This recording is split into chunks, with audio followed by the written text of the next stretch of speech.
Sing Goddess, The Wrath of the Fawns, Smoke Pit Fairy Tales Part 2, Chapter 12, Born to Die in a Dark Paradise. Oh,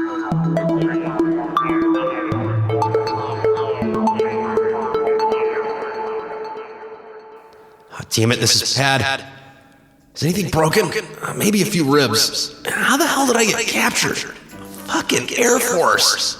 My chest was an agonizing amalgamation of broken glass. I sat there on my ass with something over my head, my hands bound. I could feel I wasn't wearing my body armor. Well played, Ivan. My body shook from being cold and damp, or maybe it was the shock of getting blown through a tree. I had to figure out where I was and who was with me. I coughed and immediately got a swift kick to the thigh. Fucking great! I don't know how long I sat there. My best guess would be hours, maybe a day. At first, they had me next to a few other people they captured. The only one I knew for sure that was there was De La Garza. I heard him say he had to piss. He got kicked and told to be quiet. After coming in and out of consciousness a few times, I was hoisted up and dragged somewhere else. I heard a heavy clank and guessed I was now in a cell. I didn't move, though. I was bound and blind. Now, how could I get... Where? Nah, man. Now I wish I'd gone to see her. After a while, I heard a tapping coming from the other side of the wall. I listened, wondering what it was. It didn't sound mechanical. When I put it together, I said, "I'm sorry, I don't know Morse code." Even if I did know it, I wouldn't be able to tell if they were friendly or not with a sack over my head. The tapping stopped. After a while, the metal door clanked again and hands grabbed my arms. Get up! They walked me for a while and sat me down in a cold metal chair. The sack was pulled from over my head. Everything got bright and blurry. I winced so the light wouldn't burn a hole in my brain. The ropes around my hands were untied. I rubbed my wrists and looked up. There were 2 men in Russian uniforms sitting across the table from me. 2 more men behind them stood with rifles. I assumed there were more behind me. The one on my left gave me a faint smile. Good morning. The one on the right mean-mugged me. Hey. Mr. Allensworth, if I'm not mistaken. Yep. I put my hands on the table. There were 3 steaming styrofoam cups. I'm Captain Malova. And this is my comrade, Senior Lieutenant Lamilla. We are with the Western Operational Strategic Command. You may call me Hector, and the Lieutenant, Parris. Cool. I shifted my gaze between the Russians. Name's Hank. Would you like coffee? Yeah, thanks. Which one? Hector slid one of the cups towards me. I thought for a second that it might be spiked, but then I realized I was in a gulag and immediately hoped it was poison. I thought about throwing the steaming hot coffee in their faces and jumping the guards. Realizing that I wasn't Chuck Norris and that wouldn't work, I took a sip. We have much to discuss, Hank.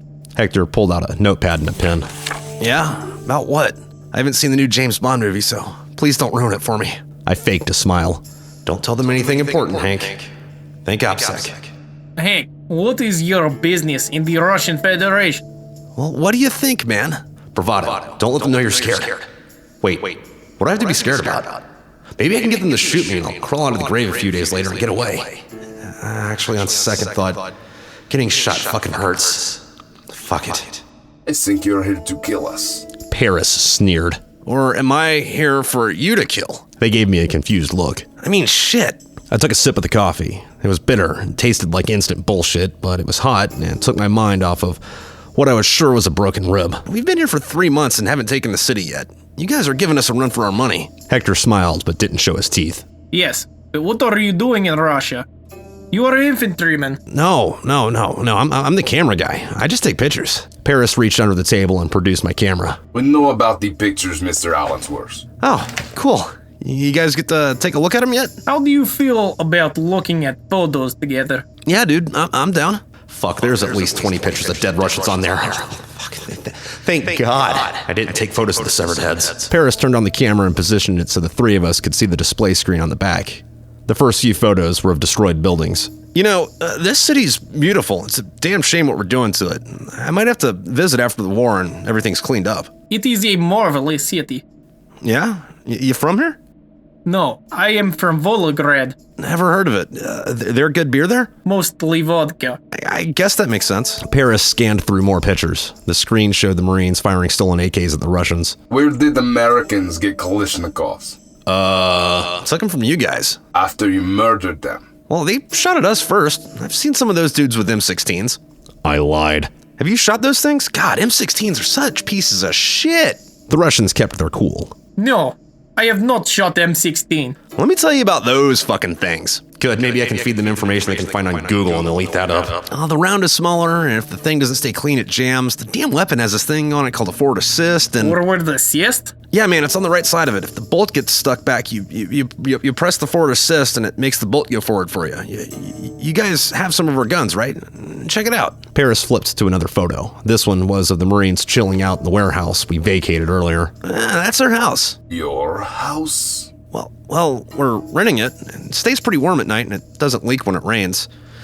It's not too bad. I lied again. How long have you been there? I pretended to think for a second. I want to say June? I lied. Hey, so, how long have I been here? Not so long. Well, where can I get some chow? What is chow? Food? I shrugged. What you guys got to eat around here? You have a restaurant, or are you eating rats like we are? You're eating rats? Hector was pretty good at sounding sympathetic. That or we catch a cat every once in a while. I wonder if they know how much smoke has blown up their ass. You will get food soon. Hector kept a smile on his face and nodded at whoever was standing behind me. The faceless set of hands put me in steel bracelets and stood me up. I didn't see the man behind me. Hector rose and walked with me back to the cell. If you could wait, we can have dinner together. I'd like that. I nodded my head and faked a smile. The hallway outside the interrogation room was windowless and blank. Hector produced a key and unlocked the metal door. After you. I stepped into another hallway. This one was lined with thick bars. Red bricks divided the cells. I tried looking around to see if I knew anyone else there, but it was hard to see with the size of the cells and how quickly we were moving. I thought I saw a few people, but I couldn't be sure. At the open barred door, a quarter of the way down the hallway, Hector held his hand out as if he were an usher. Hank, I look forward to discussing more with you later. However, I have to meet your friend. Hector closed the cell's door. Give me your hand. I raised them and he removed the cuffs. Have a good afternoon. I bet that guy's goal is Stockholm Syndrome. Fucker. You too, dude, I said as he walked the cell across from mine. The soldier that had been behind us grabbed the Marine with a sack over his head and the three of them disappeared. I looked around the cell. I must have been sitting on the short end of the bed before our chat. It was half the size of a single bed. If I was going to use it, I'd be sleeping on my side. At the other end of the bed was a metal toilet. No shit paper. I could touch both ends of the cell with my elbows. I tried to look into the other cells, but things were situated so I couldn't. Hey, anyone else here? Yes. Doc's voice said through the wall. And be quiet. They're listening. Well, no shit they're listening. Was that you trying to Morse code earlier? Yes. So what's the difference between talking and tapping? Any way we can make it harder for the Russians, we should. Well, why aren't there any guards here? Why? Does there need to be? I don't know. I sat down on the hard sheet they were trying to pawn off as a bed. I smiled a little. I didn't think we'd be able to get us out of this, nor did I think anyone was coming for us. I laid down on my side on the bed. Oh, fuck! My ribs pinched together. Guess lying on my side is out of the question. I laid with my back on the floor. I had to muscle up my shoulder blades on the toilet to keep my back at an angle that didn't make it feel like I was being stabbed. For as much as I've been broken, I should be able to take this kind of pain. I closed my eyes and tried to sleep. I told myself that there's no point in trying to escape right then, and I should get some rest. If the Russians started up with the water torture and scorpions anytime soon, well, might as well sleep while you can, Hank. Hector woke me up with a tap on the foot from his boot. I squinted up at him. Good evening, Hank. Hey, I said, not remembering exactly where I was for a few seconds. Would you care to join me for dinner? I pressed my eyes shut and rubbed the back of my neck. Sure. I stood up slowly. Your hands? Hector said as if he were asking for a second bowl of soup. Yeah, sorry, dude. I put my palms together and our escort slapped the cuffs on me. I rubbed the inside of my arms on my body. Good. Dried off. We strolled out of the cell block without a word. I was released from my cuffs when Hector and I were seated at the table with Parris. My rib was sore, but it didn't hurt too much if I leaned forward a little in the chair. How are you enjoying accommodations, Hank? It's not too bad. The bed could be better. I cracked a smile. I wonder how long I can pretend to be okay with this shit. Well, you are in prison. Parris needlessly reminded me. This ain't prison. Being a Lance Corporal on 29 Stumps is prison.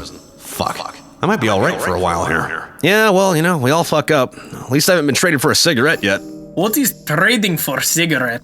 It's a prison thing? Like, the boss prisoner dude will let other dudes fuck the smallest guy if they pay with cigarettes? That is in American prison? Hector showed shock. I don't know if it was real or not. Yep. I lied. I've never even seen the outside walls of a prison before. And you were there? No, that's where the Marine Corps gets its troops. I mean, the Army and Navy and Air Force all have dudes that enlist. Marines are all taken from prison, and that's why we don't care if we get killed. I wonder if they believe a word of this bullshit. Interesting. Hector pulled a pack of cigarettes out of his pocket. Would you like one? You serious? Why would I not be? He offered me the pack. I mean, you're allowed to smoke inside? I took a cigarette. Yes? Hector looked genuinely confused as he held up the burning lighter. I stuck the cigarette into the flame and took a puff. You can't do that in America. Yes, you can. Where? Hector was silent. Nowhere I've ever been. Everyone's such a pussy about it. I mean, I understand restaurants and stores, but I should be allowed to smoke in a fucking bar. Thanks for the smoke, by the way. The door opened behind me. A soldier walked in, and a plate with small potatoes and a pathetic piece of chicken appeared on the table alongside a fork. It is good. Hector assured me. I picked up the fork and started eating the chicken between puffs from the cigarette. So one can't smoke in America? No, dude, you can smoke outside, but that's it. Most of the time, you can't even smoke inside your own house. What about in the winter? Or in the rain? You gotta go outside. Well, now I have no desire to ever visit your country. Well, hell, I'm starting to like Russia. I lied again. Hector smiled. Hank, you like vodka? Like it. I tried to look like I was more desperate for food than I actually was. I'm all about it. You guys ever mix it with milk and Kahlua? No, we drink straight. That's cool too. I mean, hell, fucking, if you grab a bottle and a pack of cigarettes, I'll stay here and chat with you all night. Good.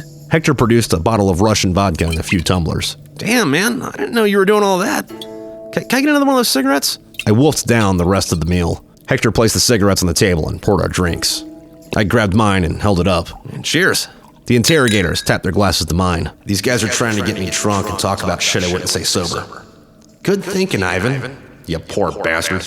I'll drink you fuckers under the table and you won't get shit out of me. Hector kept the conversation light until we needed a second bottle. Mostly just talking about different kinds of alcohol, cigarettes, and a few movies. When the time came for the second bottle, Hector asked me, So Hank, what do you think about the Russian soldiers? As he poured another round. Well, you're all fucking ugly. I laughed, pretending the alcohol was affecting me more than it was. The interrogators laughed with me. Nah, but you know, seriously, you guys are good shit. You're tougher than nails and you fight colder than a witch's tit. This is motherland. Of course we fight hard. The vodka was lightening up Parris's bad cop routine. Well, Afghanistan was Haji's homeland and we kicked his ass. Wait, you were in Afghanistan? Hector waved his hand over the table. Yeah, man, 2 deployments. My uncles were all in Afghanistan. What do they say about it? Almost nothing. They said it was very hot, and the people were nice when they weren't trying to kill us. Dude, I tell people that all the time. Yo. Yeah, I mean, I don't want to talk about that shit, but people ask, and you gotta tell them something, right? I suppose. Hector downed his glass. I followed suit. But between you and me, those Afghan chicks, they're fucking beautiful. What? You know, when they're not all covered in that rag shit and crusty from the sand. I hid my eyes with my hands, then peeked through my fingers and laughed. I only could imagine. Yeah, and that Helen chick you guys nabbed, that chick's a fucking beaut, ain't she? Yes. How did Millennials catch women like that? Who the hell knows? Probably because he's the president. I bet old Vlad Putin's got some hotties he keeps around, right? Probably. I know if I were him, I would. Hector poured another drink. You have wife, yes? Yeah. I got some pictures of her in my wallet if you guys still have that. We have all of your things in the other room. Hector looked at one of the other guards. Zaknyoviet jego вообще. Hey, can I get my wedding ring back while you're at it? Прежнее jego обращение клечо. Hector yelled something at the other soldier as he was leaving the room. I have wife. Her name is Natalia. Oh, that's a pretty name. Where's she? Volograd. You got a picture of her? Hector leaned over and pulled his wallet out of his back pocket and flipped it open to show me a picture of the woman whose name was Natalia, but looked like an Olga. I wonder if he's with this chick so he can use her as a heat source in the winter. Jesus, how many chins does she have? She's got pretty eyes, and that's about it. Yes, we've been together for some time. He put the wallet away. How about you, Hank? I actually married a Virescent. Hector's eyebrows raised. Really? Yeah, she's green and pretty. The soldier returned with my wallet and ring and dropped them on the table. I put on my ring and opened my wallet. I showed Hector and Parris the photo of Penelope in her bikini on the hood of my GTO. She's my little emerald. She is very beautiful. How does she feel about war? Oh, she hates it. She doesn't care about the war one way or the other. You know, she ain't from Earth and, don't care about that kind of country stuff, you know what I mean? I tried to sound drunker than I was, so the rambling seemed honest. Yeah, she hates the Marine Corps, almost as much as I do. Why do you hate Marine Corps? Aw, man, don't get me fucking started. Get ready for a metric shit ton of useless information you're gonna think is relevant. So, I've been in for like 9 years, right? And if I wasn't married, I'd have to live in the barracks. But now 2 queer privates can get married and live on the beach. What is queer? Homos. They shook their head, not understanding. Guys that have sex with other guys. Both men grimaced and turned their heads. America lets them in the military? Yeah, pisses me off too. Fucking faggots. The goddamn government is just giving those cocksuckers anything they want. I personally didn't care one way or the other what people did in their bedroom, but if it keeps these guys friendly and I wasn't giving up any real information, I'll pretend to hate someone. And before they let the gays in, the general went to the units and asked the troops if they thought it was cool, and everyone told the general no, but fucking General Amos let those fucking homos in anyway. Can you believe that? So you're saying the officers treat you poorly? Hector tried to sound sympathetic. Poorly? Shit, they shit on us every chance they get. Check this out. The sergeant major in charge of the whole Marine Corps told Congress that it was okay to cut our paychecks. That one was true. They want you have no morale? Nope. Nobody in the Marine Corps has morale anymore. They're pushing us out to our deaths out here just so we can go back to the States and get kicked. That seemed like something the interrogators liked to hear. They leaned in and let me rattle off my gripes against the Marine Corps. I continued my rant through another bottle of vodka and a pack of cigarettes. But I was very careful not to show them that I was pretending to be drunker than I was, and extremely careful not to tell them anything they couldn't find on a disgruntled Marine's social media page. I don't know why they went with the wine and dine routine instead of the bamboo under the fingernails trail, but I appreciated it, and to be honest, I had a little fun feeding them bullshit.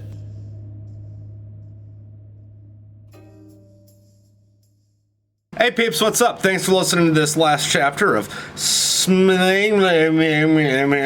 Goddess the Wrath of the Fonz.